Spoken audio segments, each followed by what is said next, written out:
White House release published Wednesday, June 4, 2025. MYTHBUSTER. The One Big Beautiful Bill cuts spending, deficit, and that's a fact.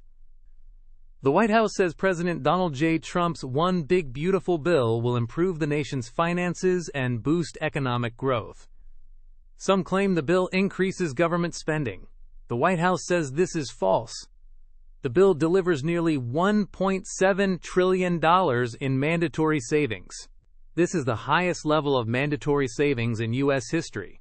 It is much higher than similar bills passed in 2005, 1997, 1993, and 1990 when adjusted for inflation. These savings are permanent changes to the law. They will continue into the future. The bill is a reconciliation bill, not a budget bill.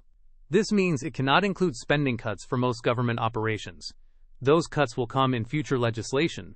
Some also claim the bill adds to the deficit. The White House says this is not true.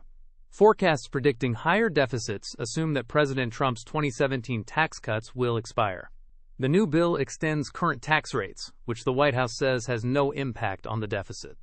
The Congressional Budget Office, or CBO, predicts that President Trump's tariffs will cut the deficit by $2.8 trillion over the next decade. Even using CBO numbers, the White House says the deficit will be reduced by at least $500 billion over 10 years. The $1.7 trillion in savings is partly offset by one-time spending on border security and new tax cuts, such as no tax on tips and no tax on overtime pay. This brings the net deficit reduction to about $1.4 trillion.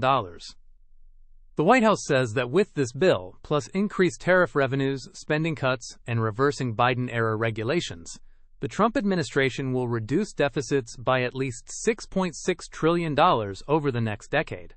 Thanks for listening. The full source material for this summary is in the description below.